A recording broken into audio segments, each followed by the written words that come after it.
예일대학교 철학 박사인 켈리 브라우넬이라는 분이 있습니다. 이분이 만든 말이 요즘에 우리가 굉장히 일상적으로 많이 쓰는 말입니다. 요요 현상이라는 이 말을 이분이 만들었는데요. 이 요요 현상이 살을 빼는 다이어트에만 적용되는 것은 아닌 것 같습니다. 그러니까 신앙에서도 이런 요요 현상이 굉장히 많이 나타나는 것 같습니다. 성경에서도 이런 요요 현상을 보여주고 있는데요. 아브라함의 모습을 보면 영적인 요요 현상이 무엇인지를 쉽게 발견할 수가 있습니다. 아브라함이 가지고 있었던 요요 현상은 거짓말 요요 현상이죠. 아브라함이 애굽으로 내려가서 혹시 자기가 이 아내 때문에 죽을까 봐서 아내를 누이라고 이렇게 속이기 시작합니다. 애굽은 처음이었기 때문에 또 종도 별로 없고 자기도 연약하니까 그렇게 속이는 게 조금 이해가 됩니다. 근데 또 한참 지난 후에 아비멜렉이라는 사람 앞에서도 다시 누이라고, 그때 사라의 나이도 한참 지났습니다. 그리고 이 사이에 무슨 사건이 있었냐면 아브라함이 훈련했던 그런 집에 있는 종들과 소돔 고모라 성을 찾아와서 있었던 연합군과 싸워가지고 이미 이겼던 그런 용사됨을 경험했던 사람이거든요. 그럼에도 불구하고 다시 또 누이라고 속입니다. 그러니까 영적인 요요 현상이 또 찾아온 거죠. 근데 이게 아브라함에게만 있었던 현상이 아닙니다. 이 아브라함에게서 났던 이삭이 똑같은 짓을 합니다. 이삭도 아내를 누이라고 속입니다. 그리고 이삭만 거짓말을 한 게 아니죠.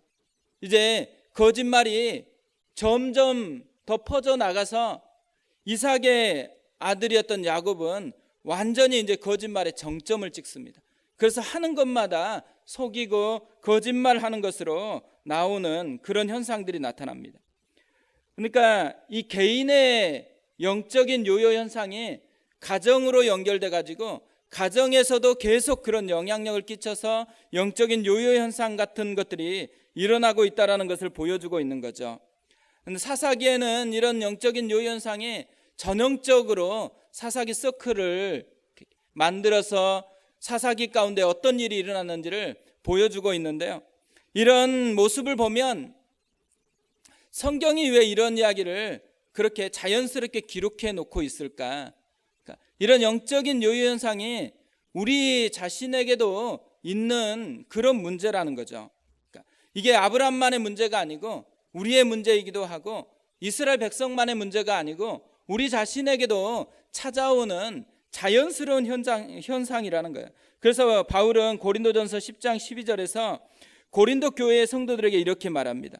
그런즉 선줄로 생각하는 자는 넘어질까 조심하라. 성숙했다고 생각하는 사람은 넘어질까 조심하라. 또 경험이 많다고 생각하는 사람은 넘어질까 조심하라. 자기가 뭔가를 경험했고 뭔가 할 수 있다고 생각하는 그 사람들은 넘어질까 조심하라. 왜 넘어질까 조심하라 그랬겠어요? 우리도 똑같이 아브라함과 같다라는 거죠. 우리도 이스라엘 백성과 같고 우리도 넘어질 수 있는 그런 사람이라는 것을 인식하라는 것입니다.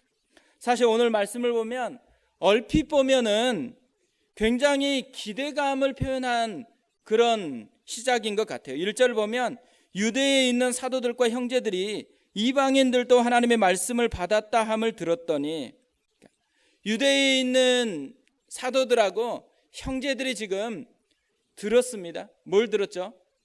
하나님의 말씀을 받았다라는 걸 들었어요. 그러니까 얼마나 좋은 말이에요. 그리고 특히나 이방인들도 하나님의 말씀을 받았다고 들었어요. 우리 같으면 선교사가 와서 선교 편지를 보고를 하는데 가는 곳마다 하나님의 말씀을 받고 변화가 되고 부흥이 일어났다고 얘기하면 어때요? 우리 마음에 감동이 되잖아요. 그리고 너무너무 기쁜 그런 소식인데 실제 반응은 굉장히 다르게 나타납니다. 2절에 보면 베드로가 예루살렘에 올라갔을 때에 할례자들이 비난하여, 비난했다고 얘기해요. 누가 비난했다 그래요? 할례자들이 비난했다 그래요. 그러니까 1절과 2절을 보면 사람을 표현하는 것이 달라졌어요. 1절에서는 사도들과 형제들이 이렇게 들었어요. 근데 2절에서는 누가 나와요? 형제들과 사도들은 사라져버리고 할례자들이 비난을 했다 그래요. 여기서 할례자들이 누굴까요? 예수를 안 믿는 바리새인이나 서기관이나 이런 사람일 것 같잖아요. 그런 뉘앙스를 가지고서 지금 할례자들이라는 표현을 쓰고 있어요. 잘 안 쓰는 표현인데 사도행전에서. 그런데 할례자들이라는 이 표현을 썼어요. 1절에 있었던 그 사람들이거든요. 사도들이었고 그리고 형제들이었어요. 그런데 2절로 넘어서자마자 형제됨도 없어졌고 사도됨도 없어졌어요. 뭐만 남았어요? 옛날의 본능. 그러니까 할례 받았던 그 사람들의 모습만 덩그러니 남아있다라는 거죠. 그러니까 1절에서는 사도들과 형제들로 지금 작동이 되면서 소문을 들었는데 그 소문을 듣고 난 후에 이들이 어떻게 변했어요? 이들이 사도됨과 형제됨은 다 사라지고 할례자의 모습으로 작동되는 것만 남아있다라는 거죠. 이것을 보면 알 수 있는 게 있잖아요. 성령을 따라 살 때는 형제예요. 그런데 육신의 욕망대로 살면 그대로 할례자로 다시 바뀌어버려요.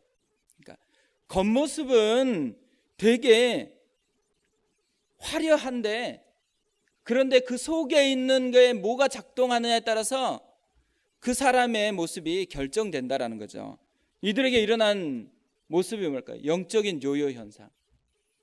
영적인 요요 현상이 사도들에게도 일어나고 초대교회에 있었던 형제들에게 일어났다라는 거죠. 이들이 우리와 같은 그런 모습은 아니다라고 생각하는 경향이 우리에게 되게 많아요. 왜냐하면 우리가 끊임없이 구호로 외치는 게 뭐예요? 초대교회로 돌아가자. 초대교회로 돌아가자라는 것은 초대교회에 있었던 그 사람들은 우리와 조금 뭔가 다른 것들이 있다라는 것을 생각하면서 그들처럼 살아가기를 꿈꾸는 거잖아요. 근데 이들이 지금 초대교회로 돌아가자가 우리가 외쳤던 그 모습이 아니에요. 그러니까 초대교회로 돌아가자 했었을 때 우리가 꿈꾸는 어떤 모습이 있잖아요. 이들이 성령을 경험했던 모습, 오순절 성령 충만함을 경험했던 모습, 또 엄청난 기적을 경험하는 것, 공동체에서 뜨겁게 바로 사랑하는 그런 능력이 있는 것, 그리고 박해가 있음에도 불구하고 복음의 능력으로 그 박해를 넉넉하게 이겨내는 사람들, 그들이요 방금 전까지 그런 사람들이었어요. 방금 전까지도 성령에 충만했고 그리고 서로 사랑했고 그리고 또한 복음의 능력으로 그 박해를 넉넉하게 이겨냈던 바로 그 사람들이거든요. 근데 이 사람들이 지금 완전히 변했습니다. 뭐 때문에 변했어요? 이방인에게도 복음이 전해졌다라는 거.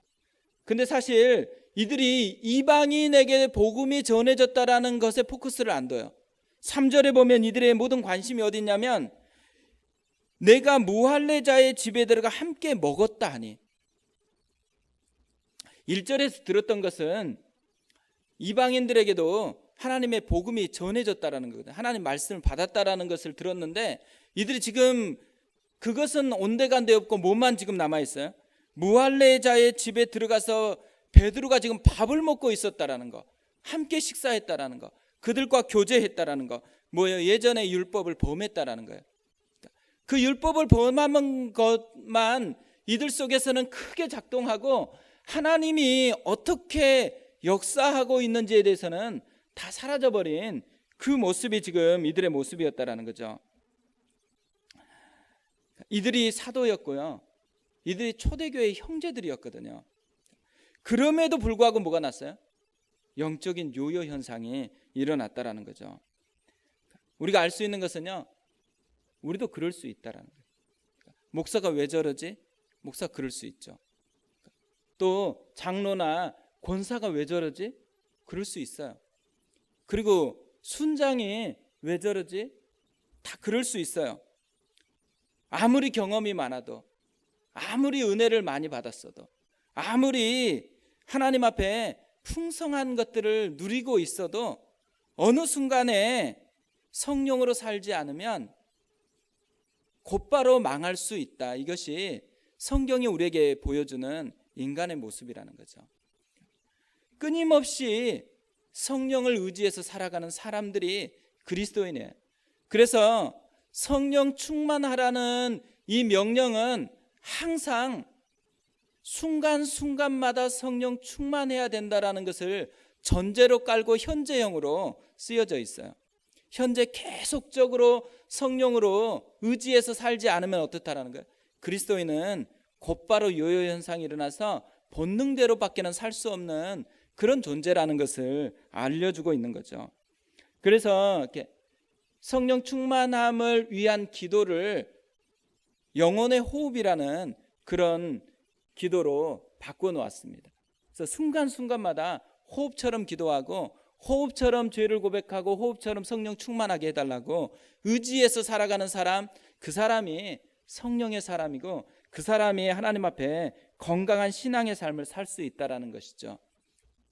사실 이렇게 수많은 사람들, 또 이 사도들, 이 초대교회 사람들이 영적인 요요 현상을 지금 다 경험하고 있는데, 그 앞에 있는 한 사람은 요요 현상을 극복을 했어요. 베드로. 사실 베드로도 똑같이 요요 현상을 경험했죠. 환상을 볼 때까지. 그리고 고넬료 집에 들어갔을 때도, 고넬료 집에서 하나님이 일하는 것을 보고서 그때서야 이제 이 베드로도 자신의 영적인 요요 현상을 극복하고 뛰어넘는 사람이 되어집니다. 베드로가 이런 수고하고 애쓰고 자기도 하나님의 뜻을 따라서 가서 엄청 먼 거리 가서 복음을 전했잖아요. 그런데 돌아오니까 비난밖에 없어요. 놀라운 건 뭐냐면 상처를 안 받아요. 그리고 우울해하지도 않아요. 억울해하지도 않아요. 진짜 신기한 것은요, 교회에서 의외로 상처가 많아요. 교회에서는 조그만 뭔가를 얘기하면 상처받았다 그래요. 그리고 비난한 것도 아니에요. 사실 비난한 것도 아닌데도 불구하고 상처받았다고 하는 그런 경우가 되게 많아요. 근데 지금 베드로는 성령을 의지해서 사역하고 돌아왔어요. 그리고 열매도 엄청 좋은 열매를 가지고 주님이 명령했던 땅끝까지 가는 복음의 문을 열고 왔어요. 근데 지금 비난을 하고 있습니다. 그럼에도 불구하고 상처가 없다는 거예요. 이게 능력이라는 거죠. 대신에 새로운 방식으로 베드로가 이 비난을 대처를 해요.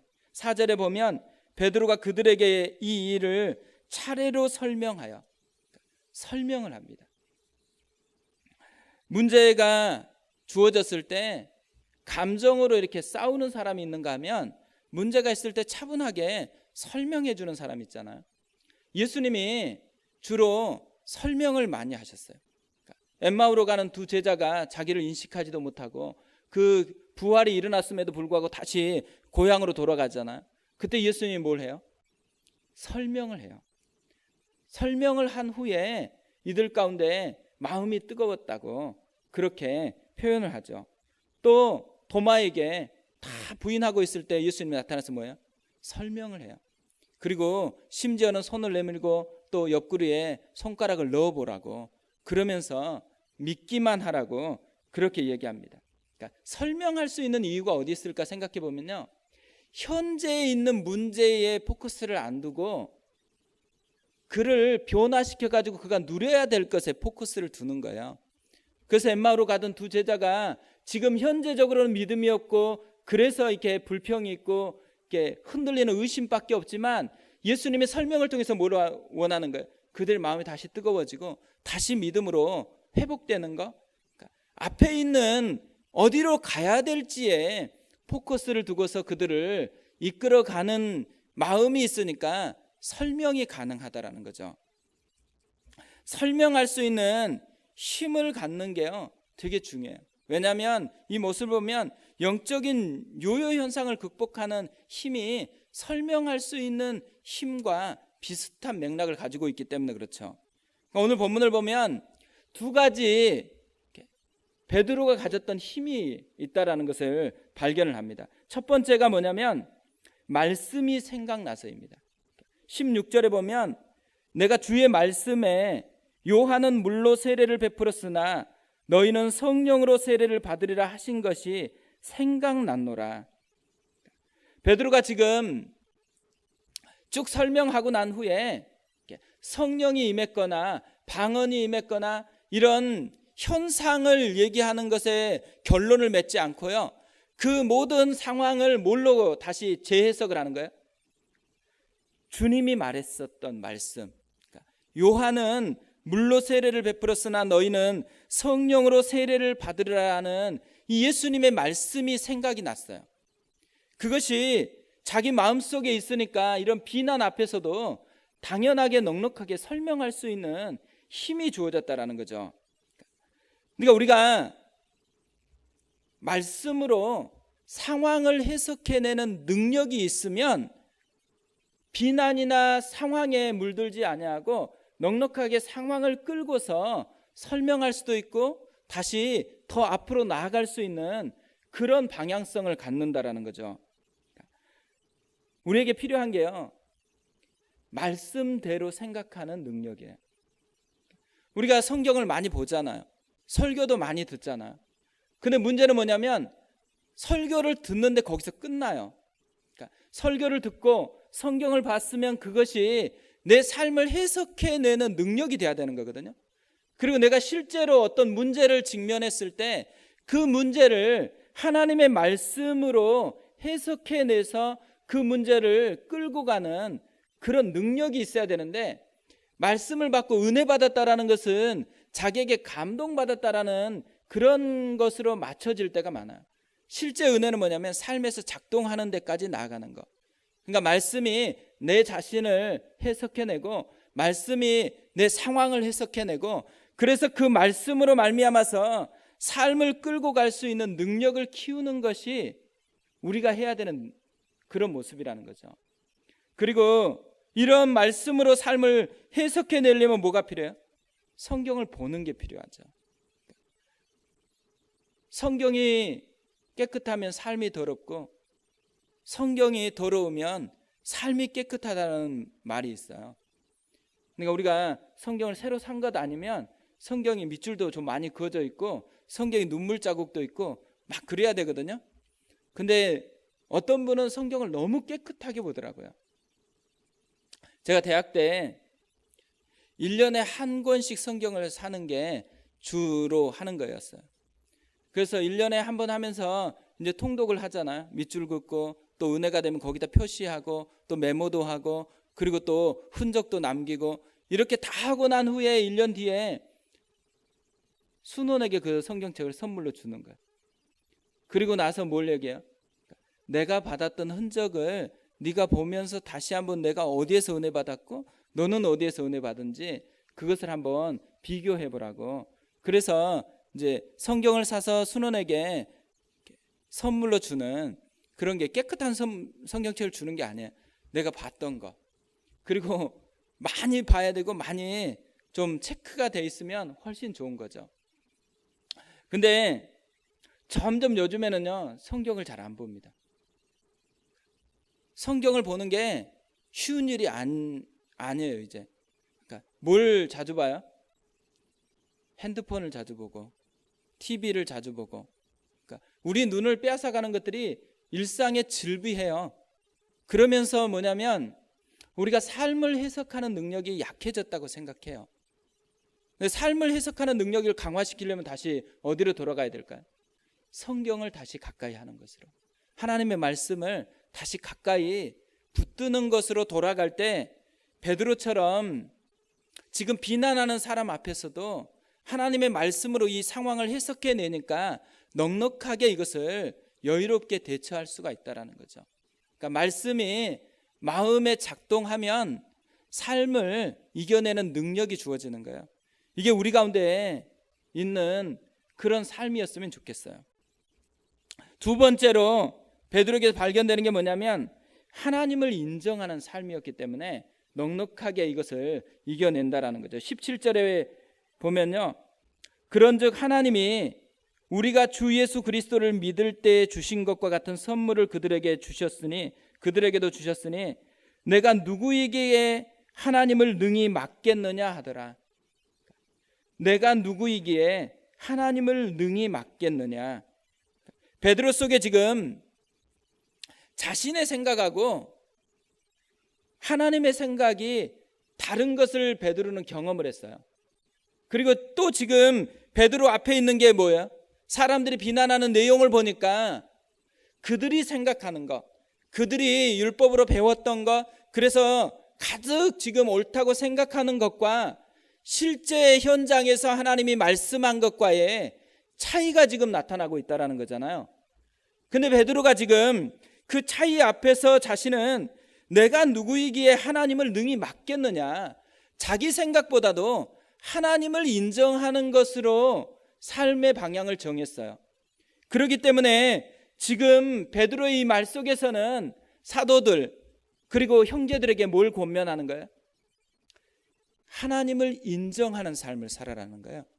그러니까 하나님을 인정할 때 내 생각의 연약함을 뛰어넘을 수가 있다는 거죠. 하나님을 인정하기 시작할 때 환경에 물들어 있는 그런 문화적인 벽을 뛰어넘을 수가 있다는 것입니다. 사실 성숙된 사람하고 미숙한 사람의 차이를 보면요, 뚜렷하게 발견되는 게 있어요. 기준점이 달라요. 기준점. 그러니까 제가 우리 애들을 키우면서도 훨씬 그걸 많이 발견합니다. 애들이 어리잖아요. 지금 어리니까 뭐가 더 강화돼요? 기준점이 자기가 원하는 거예요. 자기가 원하는 것을 안 해주면 어떻게 돼요? 삐져요. 그리고 서운해해요. 근데 조금 성장하면 어떻게 돼요? 기준점이 바뀌어요. 제가 개척하고 나서 되게 좋은 거 하나가 뭐냐면, 분당우리 교회에 있을 때 발견하지 못했던 것들이 너무너무 많이 발견되는 거예요. 그 중에 큰 게 뭐냐면요, 감사할 게 너무 많은 거예요. 이전에 같이 있었을 때는 별로 그렇게 감사를 표현하지 못했던 것 같아요. 권사님에도 그렇고 집사님에도 제가 막 그렇게 감사를 표현한 것도 아니거든요. 근데 진짜로 이렇게 나와보니까 감사할 게 진짜 많은 거예요. 그게 뭐 이찬수 목사님에게만 그런 게 아니에요. 만났었던 거, 또 함께 했었던 거, 이런 걸 쭉 하면서 야, 진짜 감사가 할 게 많았는데 내가 현장에서는 그게 감사하지 못했구나, 이런 생각이 되게 많이 드는 거예요. 그러면서 똑같이 지금도 마찬가지예요. 지금도 생각해보면 우리가 지금 지내고 있는 하나하나가 사실 10년 뒤에 보면 엄청 감사할 내용일 거라고 생각해요. 지금 뭐 불편한 것들도, 지금 막 일어나는 하나하나를 나중에 되돌아보면 다 감사할 거예요. 뭘로 알 수 있어요? 분명히 10년 뒤에 누군가를 만나면 내가 10년 전에 뭐 했는지 막 계속 얘기하고 있을 거예요. 그렇죠? 우리가 이랬을 때 이렇게 해결했고, 이랬을 땐 또 이랬었고, 또 수요일 날 별로 안 나오는데 뭐 8.15 광복절인데도 휴일인데도 나는 여기 와서 기도했었고, 이런 걸 다 얘기하겠죠. 왜 얘기할까요? 자기도 모르는 사이에 기준점이 바뀌어 있기 때문에 그래요. 그러니까 자기 자신이 기준이 아니고 하나님이 기준이거나, 또 자기 자신이 기준이 아니고 교회가 기준이 되고, 또 하나님의 은혜가 기준이 되니까 그 기준이 바뀌어지니까 와서 하나님 앞에 기도하고 하나님 앞에 나아가는 그런 모습이 있다라는 거죠. 결국요, 베드로 속에 일어났던 굉장히 중요한 변화가 그거예요. 기준점이 바뀌었다라는 거예요. 이 사건을 통해서 이방의 문이 열려지고 고넬료 가정에 성령의 역사가 임하는 것도 되게 중요한 사건이지만, 베드로 개인에게 있어서는 자기의 기준점이 바뀐 것이 엄청난 사건이에요.